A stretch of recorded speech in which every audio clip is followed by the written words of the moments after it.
In time. Shout out Flat Eric for helping make sure I made it here. It is in fact season 5 of Cat Calls, and I am still your girl, Cat Vine, music and culture journalist extraordinaire. I am here for a 5th year. That's so crazy. I started Cat Calls, this show that you're watching right now, as a way to kill time and keep doing fun things during COVID in April of 2020, and suddenly here I am, 2024, doing a 5th season, and I am so excited to have Torden Strike in the chat. I'm so excited to have Bry Guy in the chat. I'm excited to have Jay Ree Official. I'm excited to have Brooklyn Mike 146969. Oh yeah, we're not afraid of making venereal disease jokes here on Cat Calls. It's season 5.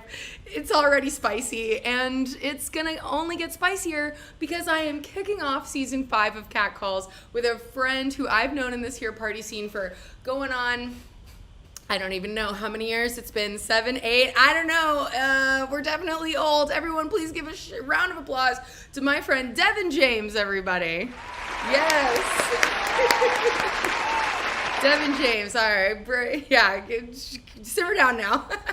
No, Devon is a Bloghouse burnout as much as I am, having gotten his start in the scene running parties with his collective Radioactive, which he still does today. He's coming to Miami Music Week next Wednesday to host a free party at 1-800-LUCKY. The lineup includes Justin Martin, Soul Clap, Dorley, and others, but you'd be wrong to think that Devon is a one-genre pony. Oh no. His lore goes much deeper than one could even imagine. It goes back to foundational ska, and it's gonna be a fun chat. We're gonna learn some things about our boy Devon. To get things warmed up, because I just keep going. Yeah, Bloghouse burnout, Torden Strike, you're one too. Let's get things warmed up with a cut from Devon James's debut album, Love Reach, which came out last year and is so good. You need to listen to it in full. This song is called Brighter Days. It's super catchy. It features his friend Pretty Heavy. It's got some really good animation going along with it. And when we come back, we will have Devon on the line. So don't go anywhere, okay? Make sure you've got your questions, because this is your show as much as it is my show, all right? This is about you and me and our friend Devon having a conversation together, and Flat Eric looking cool with some sunglasses in the background. Enjoy Brighter Days. Stay on the line. When we come back, Devon James will be on the call. Yay, dance party. First dance party of season 5. So good.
officially live with Devon James. Proof of life, Devon. Say hello. What's up, guys? Thank you, Kat, for having me. I'm super excited to be here. I'm super glad to have you. I love your use of the word super as well, because as you are well aware, you've now entered Super Cat world. Look at that.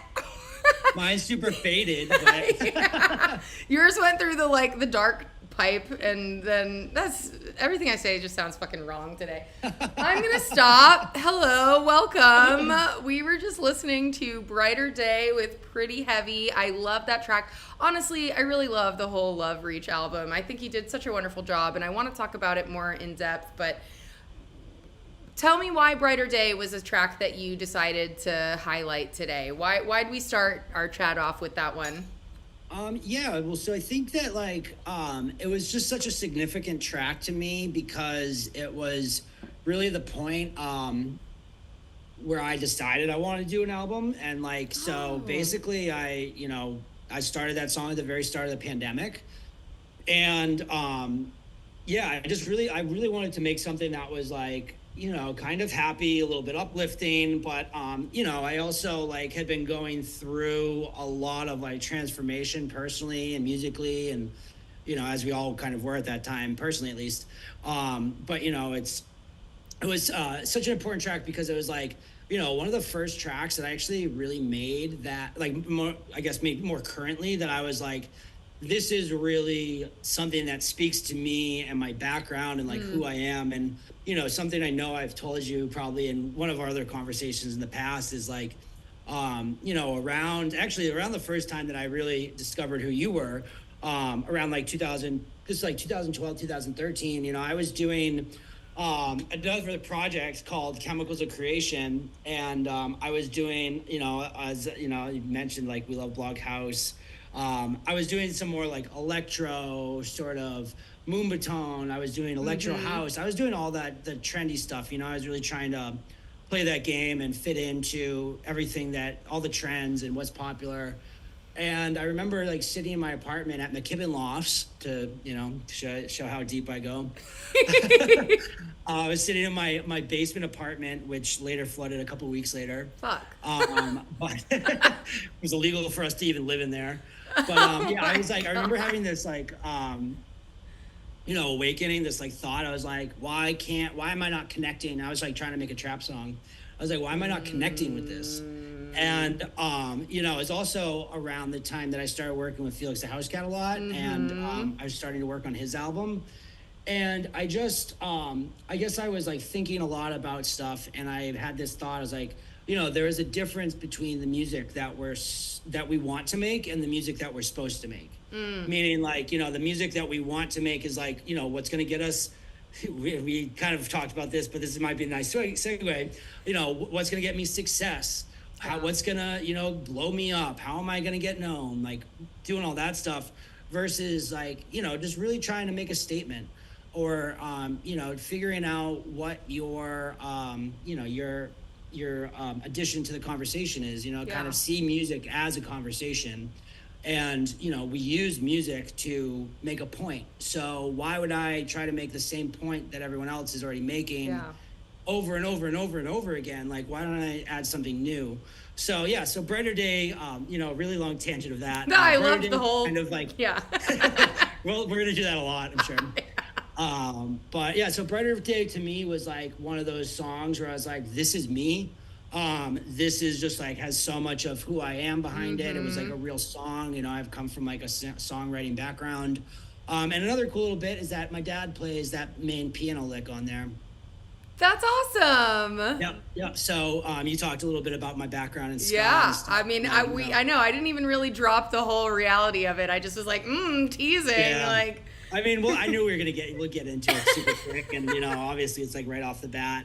It was just a special track because I was going through a lot. It helped me definitely pick myself up, and honestly from there I kind of got super healthy during the pandemic. Good for you. I went from drinking 2 bottles of wine a night to waking up at 6 a.m. and I was working on a really big project. Other than my album, I was doing this virtual music festival thing, which was super excited. So yeah, it was just a big sort of like cathartic release for me that awesome. just was very pivotal and monumental in my life. That's awesome. And I just, obviously you touched on like 7 things. You basically gave an overview of the entire conversation like in 5 seconds, but I just want to also say how neat it is, because I don't know if I realized that it was such a COVID moment for you, that song. And I was just reflecting at the beginning of today's stream how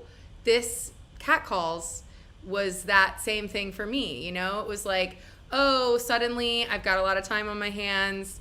Hey, I'm watching all these DJs on Twitch. Like, wait a second. Like, you can do anything you want on Twitch. Like, I remember I saw a guy streaming himself like living in a tent next to a river, and I was like, literally, what the fuck is this? Like, you can do anything. Like, Twitch is for literally anything. I'm just gonna interview people on Twitch.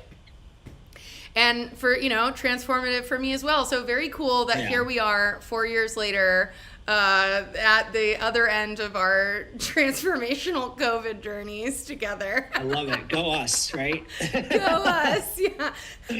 Are things better? A little bit. Yeah, I mean, it's debatable. Some ways for sure, but maybe we regressed in others. It's okay. Everything's cyclical, anyways, right? So yes, as it is. But okay, going back to the earliest tidbit that you dropped, your dad.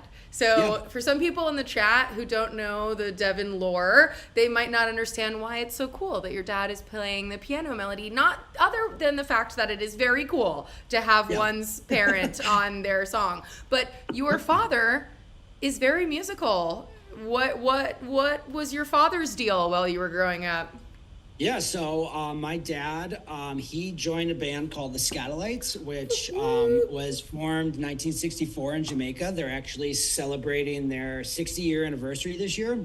That's crazy. That's insane, crazy. Right? Yeah. Wow. So congratulations. He's not an original member, obviously. He was born, I think, sorry, Dad, 1958. So he was a lad, he's, 6 years old when they started. So he didn't join the band when they were started. He joined in '88. There was kind of like a second wave of ska, and a lot of these Jamaican guys had moved to the United States. Some moved to Toronto. Others were in London. London already kind of happened at this point. Yeah. This is almost like the third wave of ska. It's kind of like in between the second and third. The second was like the two-tone movement, and then you have like the more ska punk, like third wave ska. But yeah, so my dad joined the band. So March of '88, he joined the band, and then I was born January of '89. Wow. And so I grew up around ska, reggae, Jamaican music, Jamaican culture my entire life. And my dad is definitely the person who got me into music. He bought me a guitar when I was 9 years old, took lessons for a little while, then I dropped it because I hated it. I had a really bad teacher is what it was. I didn't hate it. I just had this teacher who was like, I was a 9-year-old kid. It was like really just stiff and boring. It's like, learning the piano, which like, I look back at it now, it's like, damn, I wish I still kept it up. But, not to get like too personal or too heavy real quick, but me and my dad didn't always have the best relationship. I stopped talking to him for a long time. Wow. And music eventually is what brought us back together. Oh, yeah. So, it was like a really special thing because, when I was like 13, 14, we started talking again. And I had been learning how to play guitar, so I was teaching myself. And he was like, you know what, I want to pay for your guitar lessons. And he would take me to my guitar lessons every day after school. I was taking the train home from school. So he'd pick me up at the train, he would drop me off at my lesson, and then we'd go out to dinner. And that was like, the rekindling of our relationship. And then, when I really decided kind of what I wanted to do with my life was in between high school and college, my dad took me on tour. I'd been to a couple of shows in the U.S. and like, especially around the Boston area and stuff. Actually, there's like a really early baby picture of me. I must have been like 8 months old. I'm in like a little baby tuxedo. But there's a really big theater here in Boston called the Wang Center. And it was Bunny Wailer, and I believe the Wailers were also on that tour. But there's a picture of Bunny Wailer holding me as like an 8-month-old baby in the green room at the Wang Center of the show. That's awesome. Yeah, so cool. You, But was, you had no chance. You were destined for all of this. I was doomed. You know, and even my grandfather, he's That's not like right. a professional musician. We've talked about this, yeah.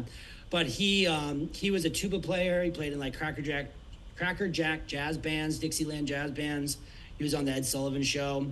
So yeah, really musical. But yeah, like I said, it was really just, I guess, special because you know, kind of wrap it up. You take your time. This is the Devon James show for the next 40 minutes. Thank you. Thank you. That was reassuring. But nothing to fear here. But yeah, so my dad took me on tour with him before my freshman year of college. After I graduated high school, and I got to tour manage the band, and you know, he taught me how to do all that stuff. I did merch, but then it was really cool. They invited me up to play every night, and I got to play like 3 or 4 songs. I did a solo. So it's super cool. Like I went all over Europe. I played in London. I played in Spain, San Sebastian, Spain. I remember like right on the water. There was a super big stage. Played the Sziget Festival, which is like a huge, giant festival in Hungary and Budapest. Wow. So yeah, I went all over Europe with them. We really bonded. That's when, you know, we're super tight now, super cool. But yeah, just kind of, you know, another full circle kind of thing that was just super special. I knew I really wanted to include them, and it was yeah, just the right moment. That's really sweet. I love to hear that. I've always been like, I've always thought that story of you going on tour with the Scatolites is just so crazy. Like, I mean, I can only imagine the impact that made. Joey had said, is it true that his dad was Rick James? His dad's Rick James, bitch. No, that's not his. Yeah, it might be. I mean, Devon James, you know, Rick James. Honestly, I wouldn't be surprised if they hung out, you know. So. At some point, was hanging with your dad and the Scatolites how you got connected to Lee Scratch Perry, the absolute legend, R.I.P. and icon? How much time do we have? This is such a great story. Let's fucking go. So Brooklyn Mike is, maybe Rick James is your uncle. They're always a little behind us. But he was really enjoying the first story, so fucking regala. I'm going to kick back. I'm going to let you run shit. What up, Mike, too? I want to say shout out. Thanks for joining. Thanks to all my friends that are joining. But yeah, so this is such a fun story. So when my dad and I were still getting along when I was a kid, he was on tour and he called me up and he was like, hey, I need you to like fax some documents to our agent. And he's like, here's the number, blah, blah. And I had to like get on the phone with the agent. I'm like 10 years old. I'm glad you dropped the age because I'm like, also a literal child is about to fax something to an agent. Like, I was 10 years old. I'm not exaggerating. I might have even been younger. I might have been 9 years old. It was like 3rd grade. And you were obviously ready to fucking go. You'd done this many times. You were like, oh yeah, I got it. No worries. 100%. I mean, I was like, I've always been to like electronics. I knew the fax. I was like, I got you. No problem. I got this. But so, yeah, I remember getting on the phone with his agent. Oh man, Val, what's his name? Val, he worked for, sorry, can I swear here? Yeah. Yeah. It's cool. We already made jokes about the clap, so you can say fuck, shit, whatever. Perfect. But yeah, so I got on the phone with this agent. It wasn't Val Douglas. Val Douglas is the bass player. I can't remember. It'll come to me at some point, I'm sure. But yeah, so I get on the phone with him and you know, do my thing, whatever. And so now like fast forward a couple years, I was working with Felix the House Cat, and Felix we were in the process of about to like meet up and start his album, but I was tour managing for him, and we had landed somewhere, I think maybe it was like Cleveland or something, which is actually where we met the people who the executive producers, I guess, the people at the label. And he's like, do you know who Lee Scratch Perry is? I just watched this documentary. Wow. This guy's so crazy. He's so powerful. Like, man. And he's like, I want to get this guy on the album, blah, blah, blah. I was like, well, dude, he has the same agent as my dad. Like, I can 100% work this out. You're like, I've got his agent's fax number. It might not be working anymore, but I've got it. Yeah. Exactly. But no, so So, with technology being where it was, I sent an email this time. Yeah. And I just told the guy what was up, and I was like, hey, it's been a while. Um, but, I was like, hey, I work with this guy, Felix Housecat. Would love to get Lee on the album. How can we make this work? And he's like, well, actually, Lee is going to be in New York next week. He's playing at Brooklyn Bowl. So here's his wife's name, number, contact. Maybe he put us in touch, whatever. But so I'll get a little bit deeper into the story because it's very entertaining. But so basically, I go and meet up with Lee and his wife. They are staying at the Holiday Inn in Times Square, and they're like, we were supposed to meet up that day. Oh, this story gets even better. It's just like I'm thinking about it. It's all unraveling in your brain. Yeah, exactly. But so they text me, they text me and they're like, hey, they definitely called me because I'm like, she's very eccentric, and I remember her just being like, what the fuck am I about to get myself into? But they're like, hey, we don't want to come record today. We need 2 ounces of weed, or we're not coming, and we need the cash, and you have to bring it to us. And I was like, okay. I was like, I'll go get the weed. I get the cash. I go up to their house, or I go up to their hotel room, and his wife, who is she's a really sweet Swiss woman, but she's like, as big as I am. So, I'm like, I open the door. She's in a towel. She has like this bright red hair. I'm just like, okay, I knew this was gonna get interesting. So let's go. And I just walk in, and they're like, oh, do you have the weed? Do you have the cash? Blah, blah. But meanwhile, so, she's like getting ready, getting kind of not dressed, but, she's just like sitting there in a towel, like doing her makeup or something, and like talking to me. And Lee is walking around in his underwear, legitimately white and tight, around this hotel room, brushing his hair and like reading from a Bible and like throwing the hairbrush as he brushes and like reads from the Bible. And then he puts the Bible down on the floor and he stands on it. And he's like, you were sent to me. And he's like, who are you? Like, what? Like, and it was just, oh my God. And you're just like, Mr. Perry, sir, Mr. Scratch. Exactly. I was like, oh my God. I love Lee Perry, like I love dub, reggae, like I love the more psychedelic, spacey stuff. Like, my dad loves the jazzy, ska, rock steady, but I'm a reggae guy. I'm a dub guy. So like, I was definitely having like a fan moment, but yeah, so eventually, they were supposed to come like the next day, which was a Saturday. So I met them on Friday. They were supposed to come Friday, Saturday, Sunday, but so they didn't come Friday. And then the next day they're like, hey, we're out shopping. Like, I don't think we're going to make it today. Oh my God. And so, the music industry, ladies and gentlemen. Yeah. But I had planned this perfectly because I was doing that Chemicals of Creation project I mentioned. I went to Syracuse, and it was my first year. I was after my senior year. I was a freshman in New York. Yeah. But in New York City, not a freshman, but of my adult life. Yeah, it was your first year postgraduate. Like, exactly. Have the weird feeling of being a child and let loose in a giant city. Right? Just told to fax Lee Scratch Perry and get him weed. Like normal adult things. Yeah. But dude, so on this Sunday, I was supposed to open up for Avicii, literally direct support for Avicii, at Turning Stone Casino in Syracuse.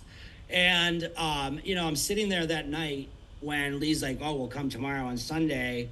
And I'm like talking to Felix, and I'm talking to the other producer there that was working on the album with us, Maurice. And I was like, dude, I'm not going to make the show. Oh my God.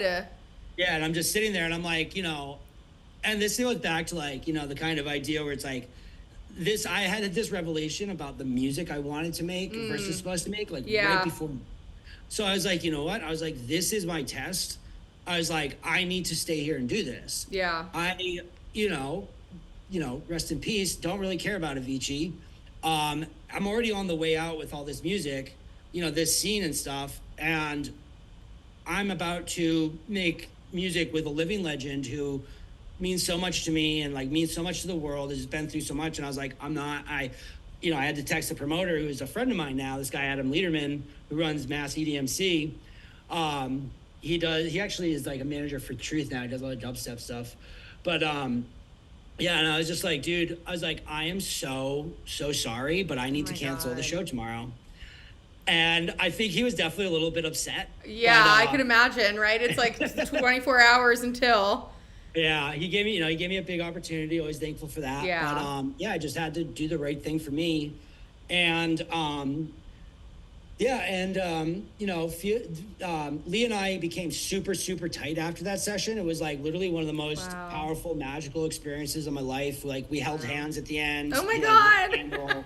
I was like just engineering the 4 hours. He was just there, would just like riff on these songs. Like I would play a loop of the song for like 40 minutes and he would just go for one whole take, and he would do that like 4 times. Wow. So I literally had, dude, like 160 minutes of vocals to go through. We did 3 songs. Wow. So I spent a shit ton of time on that stuff, but we came really close. Doesn't end there. So I said, I was like, how much time do we have? But so yeah, then Felix decides that he wants to make, we only put one of the songs out on Felix's album, but he decides he wants to make a music video. Oh, cool. So I was in Europe with my friend who has recently passed away. He was playing at the Ultra Festival in Croatia, in Europe. And I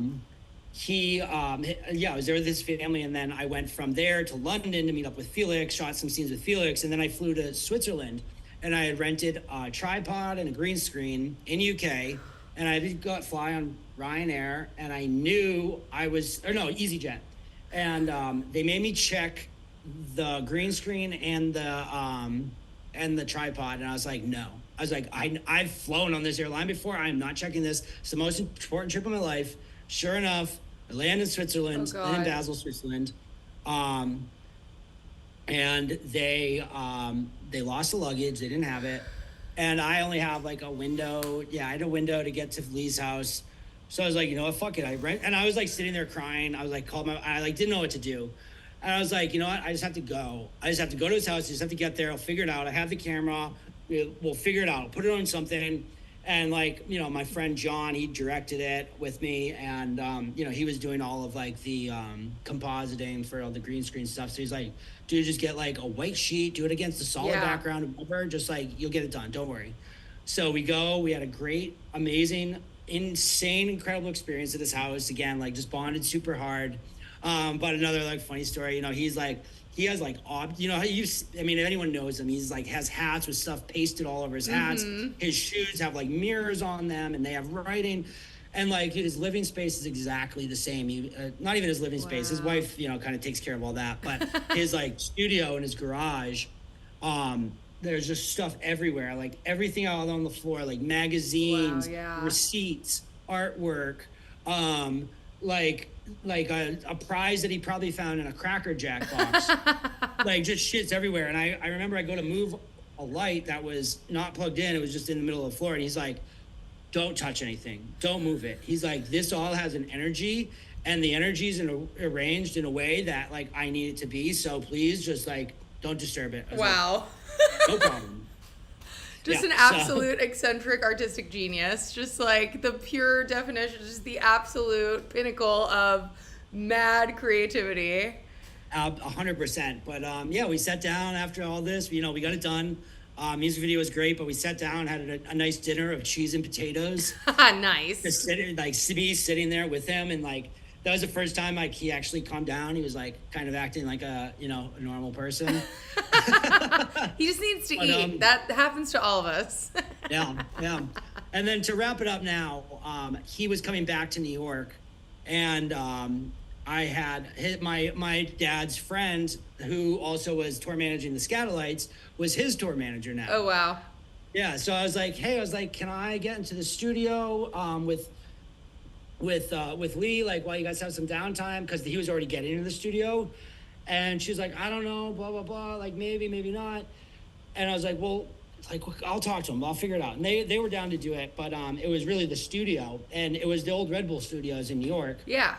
And my friend Evan Sutton was the mixing engineer there, who I worked with at Dubspot, and I'd go to talk to him. I was like, dude, this is so crazy. Like, it's just all these perfect circle things. Like everything is in its right place. You know, to quote Tom York. Yep. My other favorite. But yeah, so we recorded the vocals for Love Reach in that session at Red Bull Studios. Wow, that's crazy though. But I just want to tie it all back to what you just said about everything being in its right place. Like, I can only imagine how difficult it was to say, okay, I'm not going to open for Avicii, but to record and work so closely with Lee Scratch Perry, like, I totally get that. And I totally understand taking that bet on yourself, like, 100%. When it feels crazy to say no to something that most people would be like, but that's like a really amazing opportunity. But then you can see down the line how these things, they feel good right here, and if you follow this, it's going to take you to really magical places. I hope you feel that way.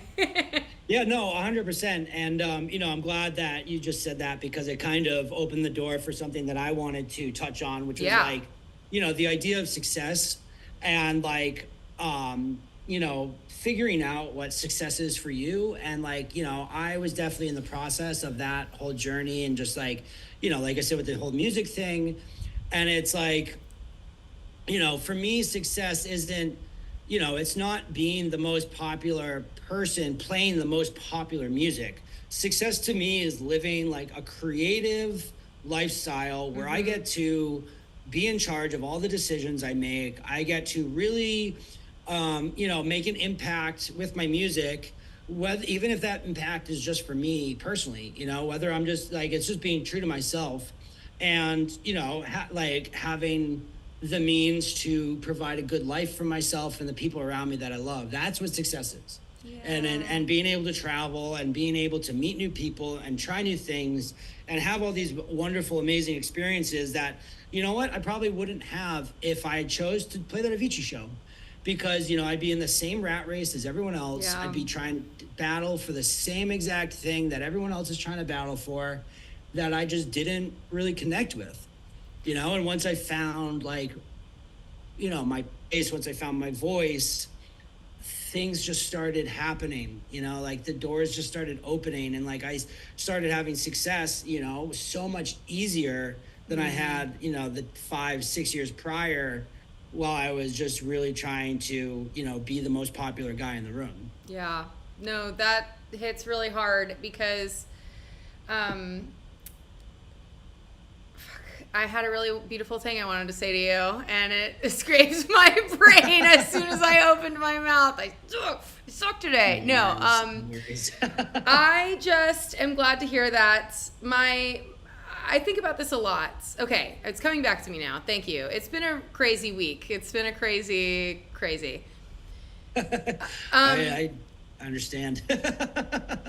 I think that if you were to keep going down the line of, let me try to copy what everyone else is doing and get success the way that I see others having success, and you're not being true to who you are in your artistic exploration and experience, you would ultimately, I think, start to get a lot more bitter, right? Like, unless you hit that, you struck that gold and you had that huge hit, and you become the next Diplo or Avicii or whoever the fuck, you're not ever gonna like really love what you're doing, and it's always gonna be hard, and it's always gonna be hard when you do love what you're doing. Like, it's just always going to be hard. If you're a person who's pursuing creative projects, or you're just a person out in the world, like you've got a fucking 9 to 5, whatever it is, if you don't have that thing that lights you up to keep you going, then you're just not going to make it anyway. So you might as well bet on the thing that invigorates you, that makes you feel excited while you're doing it, so that you can keep going. Like, I feel that 100% with the projects that I do. And it's like, do I have the most popular platform in the world? Well, I just am getting started, really. But even just getting started, I've been doing catcalls for 4 years, right? But like, I can't tell you how happy it makes me to like make these intro videos and write cat scrawls and have you on the show and things like that, you know? And it's like that is success. Like, I am successful because I'm making what I want to make, you know? And 100%. and I'm doing a pretty decent job at it at the same time. But you're crushing it. No, you're crushing it. And like, this is why I like to have you write things for me, because you just said that so beautifully, so eloquently. Even after I lost that, it halfway in my brain and then I had to dig it back out. Yeah. Well, hey, at least you didn't take, 15, 20 minutes saying it, which I do. Going off into 6 other tangents. Well, you had 16 tangents to tell, man. They were all good tangents. It also makes me really appreciate even more so the fact that the Lee Scratch Perry collab, Love Reach, is the titular track on the album, because it's even just it being called Love Reach. I'm sure you've thought about this, but like, even it just being called Love Reach, and you talking about like, you started with Brighter Day because it was kind of like the moment where musically you felt you really hit your groove of, oh, this is exactly what I'm supposed to be doing. This is who I am. This is my sound. This is me. And then Love Reach is like, you're like reaching for that beautiful thing that you love, and you're grabbing it, you're getting it. Like, it's always a journey. We're never done on our journey, but that's really special that you were able to tie it all together like that years later, you know? Yeah, no, super. And like, even more kind of crazy too. Like, you hit the nail on the head with all that, but it's funny because like the first song you played, Risky Business, that was actually the first song that I wrote that is on the album. But I wrote that song. So someone I saw in the chat, I was in the chat, I was lurking, being a weirdo. Shout out the lurkers in the chat. We love you. But yeah, someone's like, oh, this reminds me of 2013 Deep House. Like, boom, nail on the head. I was listening to so much Hot Creations. I was living in Ibiza for summer. Wow. Yeah, I just like, and I actually made that for Felix's album because, I used to write some ideas. Yeah. For him, and he would decide like, oh yeah, I like this, I like these chords, whatever. And it was just something he wasn't really into, so I just sat on it for a long time. I actually tried to have him do vocals on it. So I have like some Felix scratch vocals. Yeah. So scratch being stuff that we don't use, right? Yeah. That doesn't know that. But yeah, so I it was just like the whole project was just so like meaningful, and like the way that things were like that I had felt so long ago too, like, or I just like, we're able to come back up and resonate with, where I was in 2020 at the start of, COVID and making this album. Like, like we just said, everything's cyclical, and, just the to observe those cycles in our own life is it can be special, if we, realize like how that growth, like how we've gotten all that growth out of that time. And like, it's like, well, now I'm back to where I was, but I'm a much different person now. Yeah. And it's weird, like the things that the choices you're making and the things that happen to you, you don't realize the direction they're pushing you in until years later. And, we're about the same age, and it's an interesting to be in your 30s because you've lived long enough to like start to see the real shape and the waves and the patterns that have made you the person that you are. And like, being that 9 or 10-year-old sending a fax, like touring the world with your dad, like you couldn't have known then that you were going to be this like tour manager to the stars and an artist in your own right and putting on, but of course you did, like, and then just the way that you've infused everything that you love as a fan into the music that you're making. I would love to chat more about that too. Like, so how did you go from this world of your dad's a ska superstar, you're traveling Europe, to I'm focusing in on dance music and house music and DJing? Like, how did you go from point A to point B? Not that there isn't a lot of connection between electronic music and that corner of the world musically, but like, how did it happen for you? Yeah, that's a great question. And so when I got to Syracuse after going on tour, I decided that I wanted to start a band. And how could you not? Because after that fucking experience, like, exactly, hello. I was like, I need this in my life. And so this is funny too. I actually went to school for acting. Right. So I had to like audition for all these schools. I applied to like 13 different schools. I had to do auditions at all of them. Wow. And, I chose Syracuse. So I wanted to be an actor. And like the acting programs in college are very, very intense. Yeah. But yeah, I knew that I wanted still to do music. So I actually started, like this is the very, very early days of Facebook too, but I was in some like Syracuse University, like incoming freshman Facebook group. And I remember posting like, does anyone here play music? I'm looking for like some horn players, and I wanted to start a psychedelic ska rock band. Hell yeah. Yeah.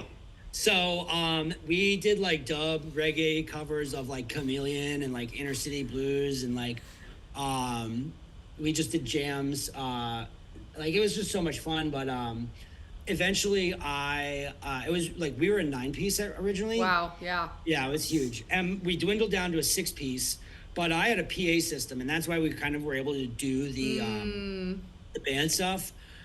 Excuse me. But you used to go out in like the quad of Oh, that's fun. yeah, of like my little dorm, and I would play music. And so this is where we're really going to intersect right here. But what was it, 2010 or 2011 that the Justice album came out, that Cross came out? Well, that was back even older. That was in 2007, I think, when Cross came out. Oh, sorry, yeah, 2007, which is when I was a freshman. The best year ever. Yeah. I'm losing my the dragon that I keep chasing. Yeah. Yeah, exactly. Like, no, but so I started school, and I started college in 2007, and I had gotten my hands on that Justice album. Crazy. And I had known about, my sister was into more like industrial kind of stuff, like Power Man 5000, Rob Zombie, but also listened to like The Prodigy and Chemical Brothers and Daft Punk, obviously. Yeah. And I used to steal all her CDs Same. in my car, right? Preach. But yeah, I remember getting my hands on on Cross, and like sitting in my dorm room and just like over and over and over again and listening to it and be like, oh my God, I was like, this is fucking blowing my mind. Like, this is everything. And I had pop punk band in college too, or in high school. I was into more like the post-punk and that kind of stuff. Same, yeah. And so it was just like all of these interests, and like I was learning to DJ because of reggae. I was playing, I think I told you the story, but I learned to DJ because I used to sneak into a bar in Boston called The Draft, and I was playing ska reggae 45s, and with my friend John DiCarlo, who I've recently also reconnected with recently, and he comes out to a bunch of my parties that I throw, and we hang out, and he like loves to hear this story because he had no idea. But yeah, so I had I bought a pair of turntables, and I had my PA system, and I just started like getting fed up with like my band being a bunch of losers, and like I have homework, and blah, blah. I was like, come on, let's go play. And those fucking losers, those studious losers. Right. Eyes on the prize, people. I've traveled the world with a band. I know the promised land. Right, but yeah. So I was just playing music so much, and I was also selling weed at the time, in college, and like in acting is very, like I said, it's very close, very intense, and like the people are all up in your business, and like I started to have people be like, oh well, like, no, like. I had told some stuff about my family life, my dad. I remember this one kid was like, oh, like, yeah, you maybe like, he was all drunk at a party, literally like spilling on himself. He's like, I know you had a tough childhood and like you didn't have your dad around, but that doesn't mean you have to like smoke pot all the time. Oh my God. As he's fucking like, shit-faced, like spilling beer on you. Like, okay, I bro. literally remember this so vividly. I was sitting on a porch outside this party smoking weed. He literally walks outside, spills a drink on himself, says this to me, and I'm just like, you know what, dude? We all pick our poison. And I just walked away. Bet. Oh, shit. Oh, shit. Yeah. That's like, I saw some actor kid comeback. It's like, yo, close up. I'm ready. Like, I got this. Like, right? Shut it down. But I left the acting department after that. I was like, you know what? This is just not for me anymore. I'd made really good friends with a lot of people who are my best friends today. They're all film majors. I was acting in their films, even though as a freshman I wasn't supposed to. That never stopped you. Yeah, exactly. Selling weed. You think I care about acting in a film? Come on, fuck off. But so yeah, so I basically took some film classes, and they saw that the experience I had with music, and I took a sound design class, and they saw how much I was into it, how good at it I was. And to back up a little bit, one of my best friends at the time, he was a fashion major. Sick. And this is the same time. So I was taking a sound design class. I had access to the sound studio at Syracuse, and my friend Timmy asked me to make original music for his fashion show. Oh, fun. I don't think I've ever sent it to you. It's on YouTube. I'll send it to you when I'm done. Please do. Yeah, I made like a Genesis wannabe beat. Oh my God. Fuck yeah, let's go. Yeah, that the models could walk to. And it was so funny because I was in the studio and I was like walking. I was like, yeah. I'm like testing it out. And then I had to do he wanted me to make a version of Lady Gaga, Let's Dance. So I did like an instrumental version of that. But that was like my first, I messed around on GarageBand. I recorded my bands, but that was really like my first launch into making electronic music. That's so And fun. it was just, so heavily influenced by Justice and, fashion and acting too, and film, because it's I'm trying to get these emotions out. So it was like, just this, I remember making that thing and just being like, oh my God, this is so amazing. I'm able to combine my love for music and my my actor film brain of creating the scene, creating emotions. And it was really just kind of spitballed from there. I met my one of my best friends, my DJ partner in college. I met him in a computer art class. Nice. We became super tight. I used to go over his house. We stayed at Syracuse during the summers and literally just DJ'd all day, all night. I remember one time I actually I'll just get into it. I did some Molly and I threw up. Who didn't? Fell asleep. I took an hour nap or passed out in the bathroom probably. But I've done that too. Yeah, it happens to the best of I us. passed out in a public bathroom, so. Oh yeah, I was in a house. Yeah. That you got one over on me. Okay, I really take the cake for most embarrassing bullshit. Let me tell you. Hey, we gotta have those moments. You learn. I mean, the era was lit. Right? But dude, I literally got up off the bathroom and be like, what? Oh, and I heard the music. I was like, my partner's still DJing, so I got up and I'm like, hey, I'll DJ now. And it's just that was just I'm back in. I just had to take a long break. Just a little disco nap. I was like, let's go. Amazing. But yeah, that's how that all happened. It was just again, a perfect, everything in its right place. It fell into place. I had no control over it. Yeah. The sooner that we're able to accept that we have no control over our own lives, the better, really. I mean, obviously we do control our own lives day to day. We get shit done, blah, blah, blah. But things are moving and grooving. Even beyond your ability to understand. That's what I've really learned in the process of all this super cat world stuff is just I get so caught up, and maybe you can relate to this too, I wish I was doing everything faster. I know what I want to get done, and it's not all done right away, and what am I doing? But in the background, all the work that you've already done, it's still working. You know what I mean?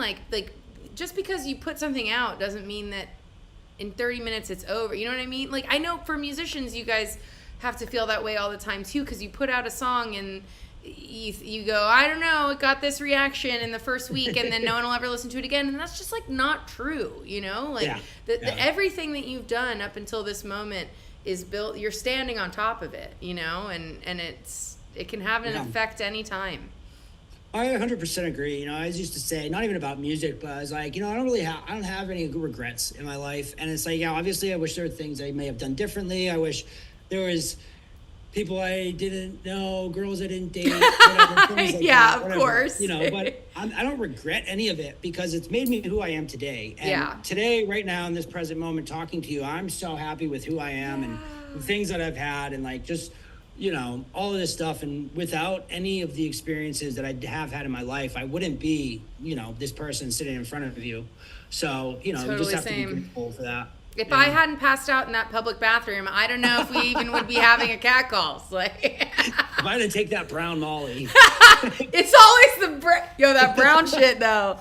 That brown, it's the opposite of like the acid at Woodstock. It's Exactly. like, No, exactly. do take the brown malt. I didn't say that. I didn't say that, internet. I did not endorse doing drugs. Never anyone The say that. FBI to me. has entered the chat. Yikes! Yeah. Why did my stream suddenly turn off? I don't understand. Like, it says my camera is still on. My lights just flickered. So. Yeah.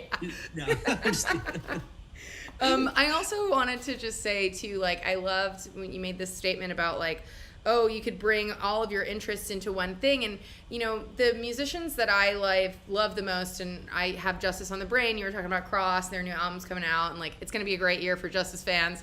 But like, they're so good, and the musicians I love the most are so good because they're not afraid to encompass like a full spectrum of just dramatic color. Like, it's not all hard, it's not all soft. It's gonna be hard, and then it's gonna get soft, and it's gonna be this whole, you know, DJs love to be like, I take crowds on a journey, but like, motherfuckers really be on a journey. Like, it is a cinematic experience. And you, with your film background, I know that Love Reach for you was a cinematic experience, and like, I love to hear that is rings true for you and is important for you as well. I just said a bunch of words. Talk about whatever you want to talk about. You can talk about the Love Reach. Yeah, I just brought up a lot. Well, yeah, no, I mean, it's, yeah, like 100%. But to that cinematic point, I know I had told you that I wanted to make there is a whole story. There's actually, you know, so it's like the, what is it, Intergalactica 666? Oh, yes, Interstellar 5555. Yeah, thank you. Although Intergalactic 666 sounds sick as well. Like, yeah, I should make that one. That's yeah, make that one. But yeah, no, in that style, like I have like a whole story that accompanies the album, and mainly because I just ran out of money, I wasn't able to do it, you know, and I was kind of upset with it at the time, but I'm actually still working on it. My friend who did, one of my best friends that I met in college, actually, Matt, he did all the artwork for, I wanted to ask. Love Reach and stuff. Yeah, I love all the anime, that like classic tattoo style. It's really cool. That's exactly what it was. So the idea behind the album artwork, you had like the love, like I had given you the main one with all the different elements, and basically the idea is that it's like a flash tattoo. Like you go to a parlor and you see all the stuff that they can do. But so each one of the graphics represents one of the songs on the album. I was thinking that might be what was happening. Yeah. Yep. So there's the whole like, and there's a whole story behind like all of the, like I said, all the graphics and stuff, but then they all fit together. So yeah, it was, I'm gonna, it's funny because my friend actually, I hit him up and I was like, Lubo, so my friend Lubo, shout out Lubo. I think he's watching. He did all the visualizing, like he did the animations of the artwork. I love it. Yeah, and I was like, hey, where did you put those? Because I can't find them anywhere. Shit, I hope Lubo has them. Yeah, of course he did, because Lubo's the best. But he was like, so what's up with your other visualizer thing? And I was like, dude, because he's gonna do the animations for it. That's awesome. And I've just been meaning to like get him over storyboards and stuff. Yes. And I've just been slacking because I'm just in a busy point. We've got Miami Music Week coming up, obviously. So I know. Listen, I totally get it, but that goes back to what I was saying before. We can't help but always be checking in on our to-do list and saying, I haven't done that, I haven't done that, I haven't done that. But it's like, it's okay. You're gonna do it. Baby steps, little bit, every day. Eventually it happens. 100%. And like you had just said something like, oh, some artists, like, they put out something and then 10 minutes later, 10 days later, 10 weeks later, they're like, no one cares.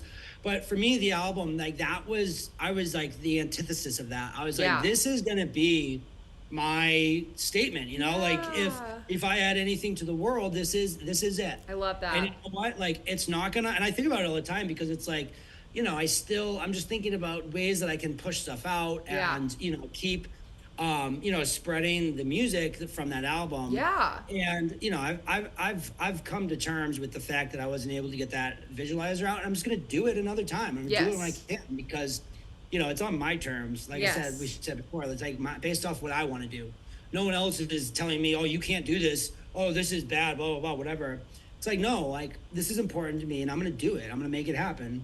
I love that. I think that's such a great message to just get out there and share too, because, you know, I've been thinking about this a lot too. I wrote this essay about like the state of music journalism a couple weeks ago, and that was important for me to say because I looked out at the world and I saw a lot of like, yeah, it's bad and it's scary, but also exciting and like can be very, very fucking cool. Like it's inevitable and it can be a good thing, but like I think there's so much pressure and there's so many people on your fucking phone and on social media. Everyone pretends to be a goddamn expert.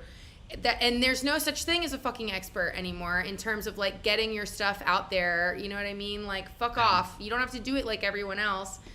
And just because like a bunch of people are going to tell you like, you should do this and wake up this and eat these and do that and sleep and blah, blah, blah. And like live your fucking life like it's a goddamn regiment. Just fucking do what feels right to you. Follow the path that excites you. Whatever. Get experimental. Get weird. Do shit that no one else understands because when it slaps, it fucking slaps, you know? Like, dude, 100%. I just want to take a second to give you kudos for that because, you know, I'd mentioned in my post today is like, you know, when I first moved to New York, I was reading your articles and I was following you and I was, you know, you were helping me find things to do in New York and music to listen to. And, you know, it's funny because actually, like, I got into an argument with Felix's managers because they decided they wanted to premiere that, the video for Lisa Perry with some shitty music blog that had talked shit about Felix when he didn't get into Brigade.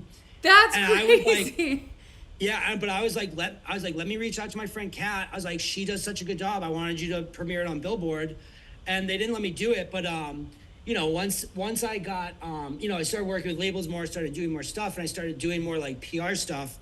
I was so disheartened with the way things were done because it was like they would just ask for a press release and regurgitate the press release. Yeah. No oh my God. and that shit drives me crazy. I appreciate you so much because the way you write and the way like the stories that you've written and all these pieces, like it's just it's you. You know, it's I appreciate hearing what you have to say. I don't want to read some fluff piece that the PR person sent this person. Right. And it's just like. Also, just like, why are you even in the business of writing about music if you don't want to write about music? Like, I just don't get it. It's not going to make you a lot of money. It's not. That's not it. I remember. You think that was like makes, you know, you think that people go into it thinking this. I remember once, like, it was back when I was still living in Miami, I think. So it was like 7 years ago at least or something like that. And I think I was like in LA or I was somewhere or Miami Music Week, whatever it was. And I was meeting up with, you know, and I'd already been doing my thing for a long time. Like, well, I was established, you know, as much as whatever. And I was talking to someone that I had knew on the internet from the business, and they were like, at some point, you know, they're just making small talk, I guess, but they were like, so, like, what do you want to do? And I was like, what do you mean? And they were like, I don't know, do you want to, like, I don't know, you want to, like, be an artist, manager, or, like, some shit? And I was like, nah, I'm fucking doing it already. Like, I don't know. Right. But that just gave me this idea that, like, I think a lot of people do get into, like, music blogging because they see it as like a way to get their foot in the door of the broader industry, and that's fine, but like it's not the healthiest ecosystem for people who are actually trying to provide like a critical service of some kind. And critical not meaning like disparaging, critical just meaning like thoughtful, you know? Yeah. I mean, dude, if you're going to do something, do it well, you know? Yeah. And to your point, of even, you know, it's just that it all goes back to your original point about, like, are you doing something because it's authentically what you're feeling and what you want to express, or are you doing something because you think it's going to, like, get you some either popularity or money or both or laid or whatever, you know? Right. Ironically, the moment you choose to just do your real thing is when you're gonna get laid and popular and maybe money. You can only hope. You can only hope. But let's take things back. We're almost coming up on our hour. I want to talk about Radioactive. I want to talk about next week. I want to talk about your history of throwing parties in Miami Music Week, and why is this something that is such a, you're always Miami Music Week, Basil, I can always count on a fucking sick Radioactive free RSVP party. Like, thank you first and foremost for doing that shit for the fucking culture, because I know it's not easy, and I know that it's, if you wanted it to be easy and you wanted to make a ton of money, you would be doing it a different way. But fucking shout out you and everyone on your team for just doing it this way. Thank you. No, thank you a lot. I appreciate that. And, the roots of where that all began started. So really what it was Felix. Like I started working with Felix in like 2011. I keep meaning to be like, also, how did you meet Felix? And then I met Felix just like it was just by chance. I was working at a school in New York called Dove Spot. I was teaching DJing, and I was teaching a program called Tractor. Yeah, and shout out Felix, Tractor. Yeah, shout out Native Instruments. Who I still work for. Yeah, hey. But yeah, so I was tour managing with Felix, and he was doing an official. So yeah, it was my first time at my music week. He was like, "Man, it's so cool here, Bubba. You're gonna love it. Parties all everywhere." So I'm like running all around. It is crazy. South Beach. I'm literally riding bike up and down the street because the cars are so crazy. Yeah. His manager's like, "You're nuts." Yeah, it's like, psycho shit to drive down here next week. Oh yeah, but it's kind of going back to like, just like if you're gonna do something, do it well. It's like I did tour managing, and I never something I wanted to do, but I just like kicked fucking ass at it. Not to toot my own horn, but like I went above and beyond. I did everything I had to do. I made literally the first gig that I worked with Felix. The reason why he liked me so much is I had to go pick up his fee in cash, thousands of dollars, bring it to him on the subway, and then in the middle of his performance at like this, like it was like the Hilton Hotel in New York, but in this like auditorium, he's like yelling at the light guy. He's like, black and strobes, turn off the swirly whirlies, he used to call them. You're surrounded by fucking characters, by the way. It's just amazing. It's my acting. Yeah. But yeah, I literally I crawled on a balcony to like yell at the light man. I was like, turn the lights off. He doesn't like it. Also, yeah, I'm not gonna tell that story. But it's tangent. But yeah, so I'm at fast forward a couple months. This was like October, so now this is March. Felix brings me down to Miami Music Week for my first time, and at this time, this is 2011 or 2012, and there was a lot of free parties back then, and they were all really good. Yeah. And there was definitely the hotel stuff, the pool parties that you had to pay $40-$50, whatever, maybe. But there was so many other parties, label parties going everywhere all over the beach, Kill Your Idol. Yeah. And Sit. And there's there's so many places that were free parties, that were really good free parties. Yeah. And so I saw that. And so also the first party I ever threw, unintentionally, was Felix's. That year, Felix did. They had asked Ultra asked him to do an official Ultra after party across the street at a club that was called MIA. Yeah. That. And dude, this is gonna blow your fucking mind. I don't know if I ever told you this.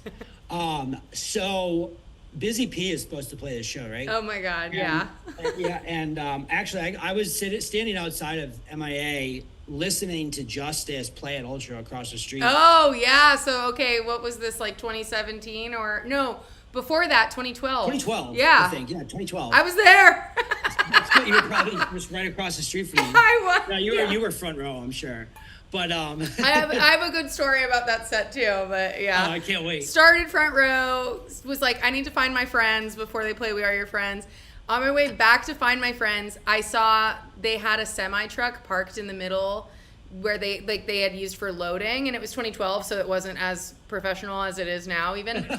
And I was like, climbed onto the hood of the semi truck and got to sit there for like 2 songs before somebody kicked me off the truck, and it was just awesome. The coolest view ever. And then I went and met my friends. So it was a great set. Anyways, continue. Meanwhile. Cool. No, but so it was just like disaster. We started late. There was there was this guy who was supposed to play Dr. Electrolove. I don't know if you know who that is. He had the green mask. He looked like the Hulk, but he was like a scientist. Wow. And, this guy, I had to tell this guy who, like, couldn't even talk because he was in a mask and a costume. I was like, sorry, dude, like, they wouldn't let us open, so you can't play now. And then, I think, like, Kissy Sellout is about to go on. And Busy P comes up to me with Justice. Oh, my God. And he's like, hello, I'm here. I'm supposed to be playing, but I need to go to another party with Justice. Oh, this is my friend's Justice. We need to play now. And I'm like, okay. So whatever like, you fucking want, dude. Thanks for the culture. Like, he's literally Kissy's about to, like, put in his CDs at this point. Wow. 2012. Yeah. And I'm like, bro, I was like, Busy P needs to play right now because he needs to leave. And he's like, no, it's my set time. And I was like, what? Yeah, right. So I'm like, Mr. Busy P, sir, like, do you mind, like, if you just play the original set time? And he's like, no. Oh my God. Yeah. So it was a shit show. It was a complete shit show.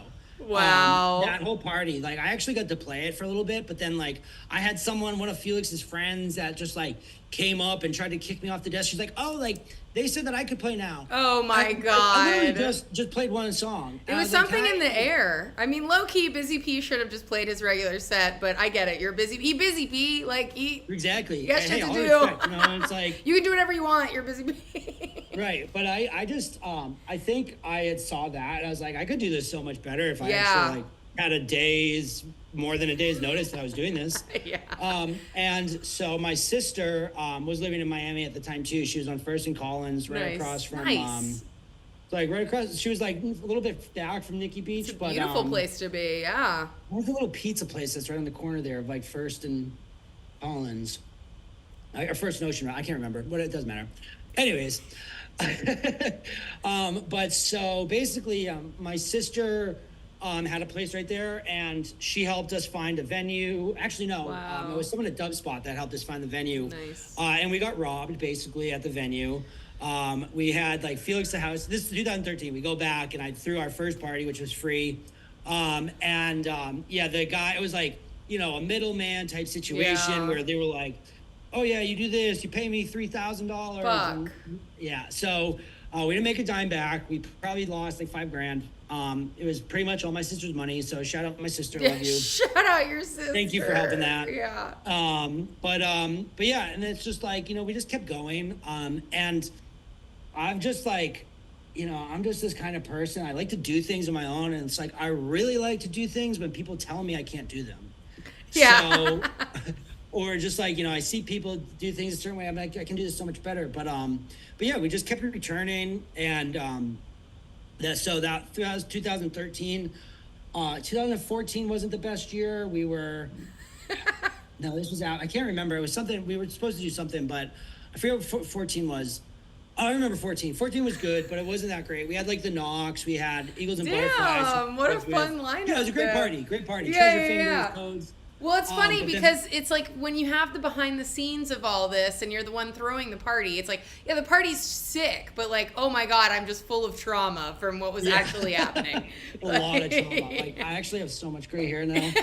Like, this gray hair at the butt and all this stuff. But well earned. Yeah, right. But so this is where, like, the biggest year where I was like, okay, like, we've gotten over the hump was 2015. We threw a free party, and on that lineup was Felix the House Cat, Miha, Jaws, Nightmare, Jemba, Tony Quattro, Astronomar, Mo Green. Wow. Yeah, it was an insane lineup, and it was free, and it was like a 200-person rooftop pool. It was on the Congress Hotel.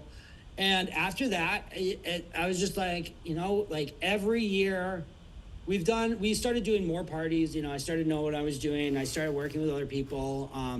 People wanted to collaborate, but I was always just like, even if we do ticketed events, we're always going to have one party that at least is free, that has really good artists, that other people are paying $60, $50 to go see, subpar lineups that are mixed and matched everywhere else, all over the beach. But, I really put a lot of time, effort into putting the lineups together. And one thing I just want to say too about like the artists that play it is that obviously as a free party, we're not paying people a lot of money, and like that's the way with Miami. You know, you see a lot of people on these parties; they're not taking their full fees. Right. But like, we're paying people at our parties like $500 who are getting like 50 grand Wow. sometimes. So Wow. like that is a testament to, you know, the community that we've created, and you know, the vibe that people know they're walking into, where it's like, you know, we have people that would rather play for $500 at our free event than go get $5,000 at some shitty pool party on the beach. Sorry to anyone who likes that. Yeah. But yeah, it was always really important to, Yeah. you know, I think there's this competitive culture where, you know, especially in Miami, unfortunately, you know, Space is trying to shut everyone down.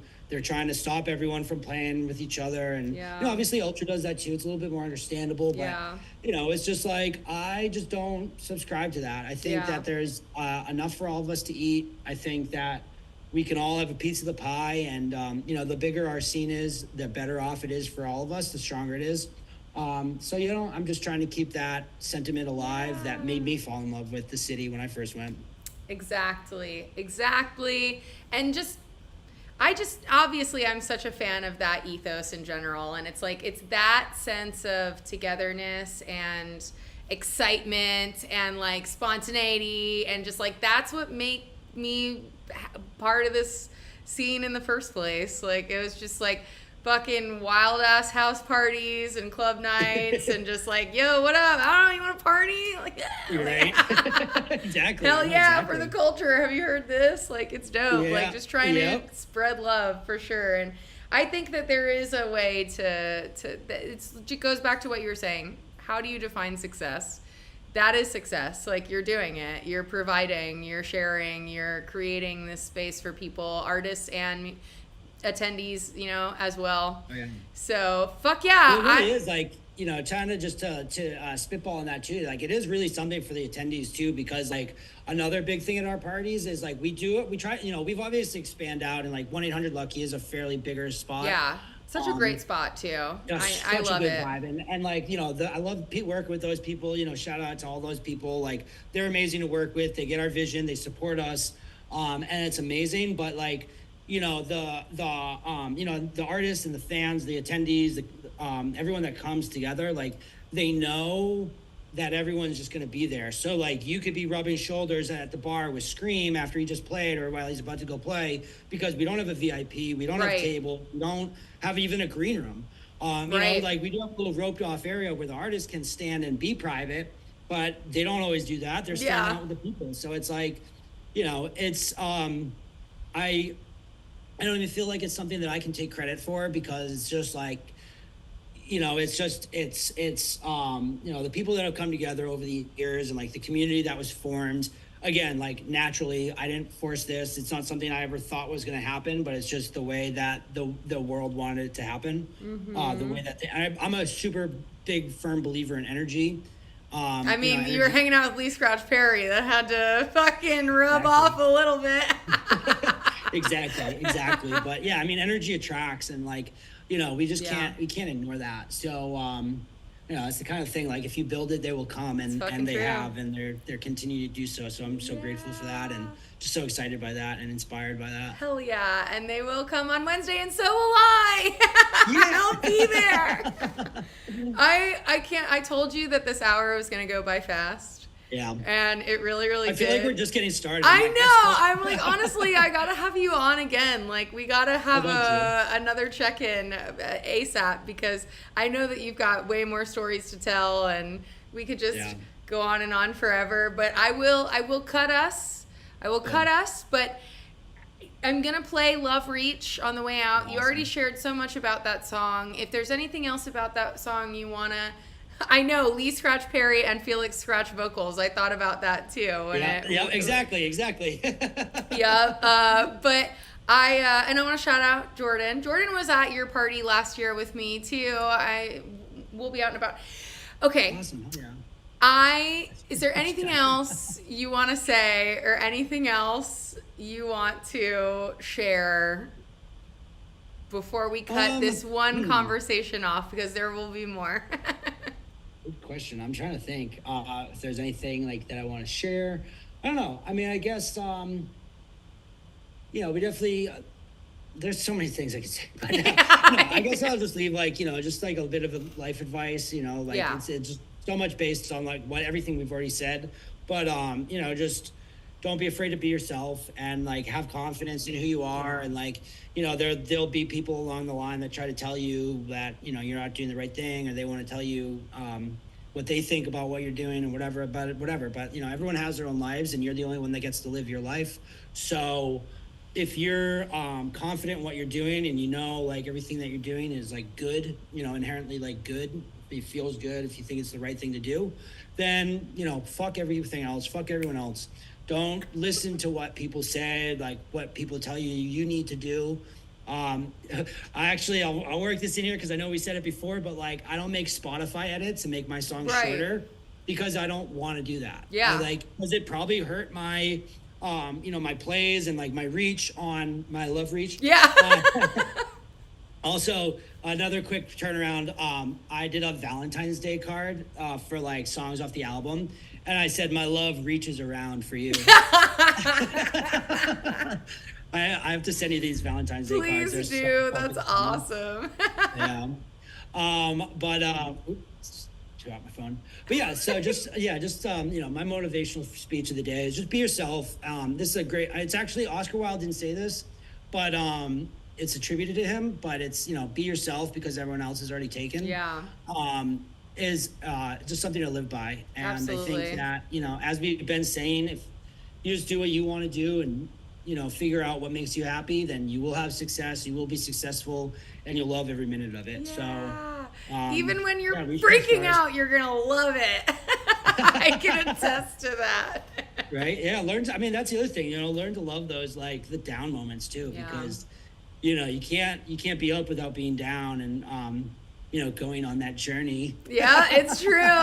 That's why those musicians are the best, because they speak to all of it. It's disingenuous to act like everything's always going to be just smooth sailing gravy, baby. But yeah, puppies and roses, Yeah. ice cream and puppies. Puppies poop. That's true. Die. That's true. Puppies are cute, but they shit. They chew shit up. They chew shit, they shit, they throw up, they have surgery. My dog's recovering from her second leg surgery right now. Fuck, I hope that she has a speedy recovery. Shout out Thank all you. my dogs out there that are going through their own moments. I know a few. But actually, tonight, if anyone here is in Miami, I'll just, I guess my last little quick shout out. Speaking of dogs and stuff and doing good things, Charlie from Soul Clap, his and his partner's dog was recently diagnosed with cancer. And Bandit, he's super awesome. I'm actually going to be wearing a Bandit shirt at the party. But they're doing a party tonight at the Anderson. They're doing a benefit for Bandit. So if anyone's in Miami wants to go out to the Anderson, I think it's starting now. I think it started at 8 maybe. So get your ass down to the Anderson, or look up Natasha Thompson benefit for Bandit on. She has a Squarespace where you can go donate, buy a T-shirt for Bandit. Nice. Check that out. Put the link in the chat or send it to me. I'll definitely share it out. I And will, shout out absolutely. Sherry Kleiman. I see you, girl. I see you in the chat. Yeah, thank you so much. Send me everything. Send me that song you made, Genesis Fashion Walker. It's a YouTube video. I'll 100% Send me find it for everything you. that you mentioned in this chat, and I can't wait to recap in Cat Scrawls on Monday, and I'll share this stream for anyone who didn't catch it, and we'll just have a nice little recap. And also shout out Let's Go Save a Dog, Miami. Yeah, so I'm dropping the I'm dropping it in. I have to say got it. I have to abide by the rules of the chat. Bill. But yeah, I just dropped that link in there. Is. So Good. thank you so much for having me. This was so much fun. Yes, thank you so much for coming on. As soon as you were like, what about cat calls? I was like, yeah, duh, bitch. Why haven't we? Honestly, like it took too long, but this is well, it'll happen again real soon. Anytime. I hope so. This was so much fun. Open invite. Again, so. Yeah. Well, I can't wait to see you Wednesday. I know you'll be running around busy and but we'll make some fun shit happen on Wednesday too. I can't wait. I'm so excited. Thank you so much. Travel safe. Have a good Thank night you. tonight. Hey, I'm actually on my way to go see my girlfriend. That's My girlfriend's a right. DJ. She is also playing the party. She's upstairs. So shout out to Kelly Wormy. She's playing in New Hampshire tonight. So we're about to drive up to New Hampshire. Oh yeah, have fun. She's gonna play her show, and she'll be playing on Wednesday too. See you on Wednesday. Great. I love to see it. Full circle. Awesome. It's gonna be a great time. Awesome. All Well, right. thank you again so much. And Thank you. yeah, hopefully talk soon. Yeah, we will. See you soon. Awesome. Bye. Amazing. Wow. Joey Headset, glad you're good. Jordan Streetsel, glad you made it. Sherry Kleiman, glad you made it. Torton Strike, so happy that you're here. I'm sorry if our boy Brooklyn Mike dropped, but I hope you're still here, Brooklyn. It was great to have you. And everyone else who was in the chat and everyone else who was lurking. I feel so good after wrapping the first episode. Let's get that applause going again. Hey, the first episode of season 5 of Cat Calls has I turned the applause down. It's a success. It's a raging success. A man who did his thing. That's fucking right. What a wonderful way to kick off the season, and there is more to come. I wasn't going to do a Cat Calls next Thursday. I actually do, just to set the tone, to set the expectations. I am planning to do Cat Calls every other Thursday this year because I have so many balls in the air, more weird jokes, and I have a really wonderful Devon, thank you for coming. I have a really wonderful workout class on Thursdays that I like to go to, and I just want to be able to go every other week. But I am going to be coming next week because Chet Porter's album is coming out. He has another great name for the album. Everything and some Torton Strike, drop the name of the album in the chat. I'm blanking right now. The lights are in my face.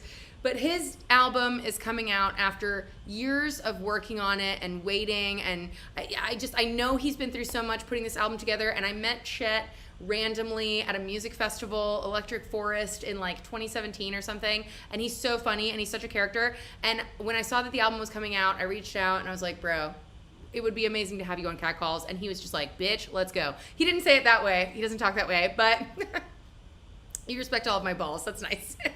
It feels like they're in my mouth because I can barely speak. Anyway, everything you've ever seen by Chet Porter is coming out tomorrow, so listen to it. And then come back right here, same cat place, same cat time, same cat channel, next Thursday, 7 p.m. Eastern, 4 p.m. Pacific, right here on YouTube or Twitch, wherever you are. And we will be doing the second episode of Season 5 with Chet Porter. And then we will be back the Thursday following on March 28th, same cat time, same cat channel with Mind Chatter. His EP, This Is a Reminder That You Are Not Behind Your Face, is amazing. That one I remember because I've been listening to it for months. The Chet Porter one I haven't heard yet, so I'm going to be hearing it tomorrow for the first time as well as you. As well, I'm going to drop some links with the newsletter, with the Discord, if you would like to join the conversation over there. Torton Strike and Joey Headset and I are just always talking about some bullshit. And then also just stay tuned, because if I play my cards right, I'm going to have an interview video uploaded to YouTube before Ultra starts next week. And keep your eyes peeled to the YouTube channel as well, because I am hitting Miami Music Week hard with my buddy Jesse, who is my videographer friend, and we're going to be going to the Radioactive Party on Wednesday, as well as the Fool's Gold Party on Friday. Shout out Devon for hooking me up with a camera pass to the Fool's Gold Party, because his boy Felix is playing. And we'll be at Ultra too. So many words. You guys, y'all are the real MVPs for just listening to me talk ad nauseum. I can't wait for season 5. I'm glad you enjoyed the intro. Should I play the intro again at the end just because it's fun? I'm going to play Love Reach by Devon James, who is all our friends now. And then if you want, I'll play the intro one more time because I'm just so excited about it. Okay, love you all. I'll see you next Thursday, I hope. And maybe I'll see you in Miami. If you're going to be in Miami, shout out. Join the Discord. Words. Here we go. Yo. love reach. Love, love reach. Love, love reach. Love, love reach. What's the difference of the game? Love. What's the difference of the game? Love, love reach. Shake lady. What difference do they make? What is the difference love make? Love making it. Love him. What the difference? What they make? What the difference? That love make. What the difference? What they make?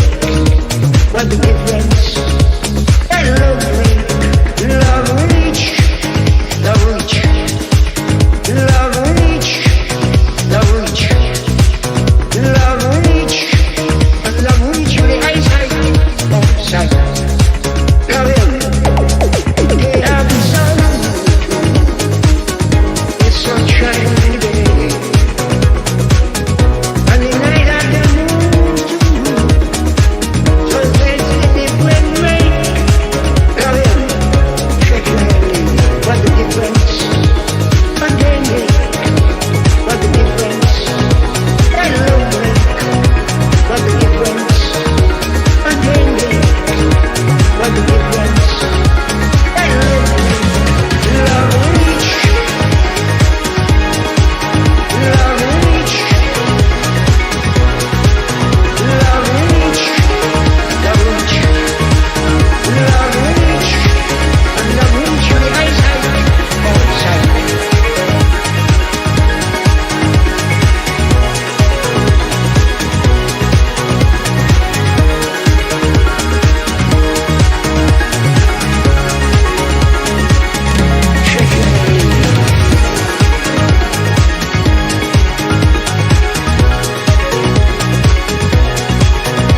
Okay, I'm gonna play the intro one more time just because I really like it. Here you go. Wow.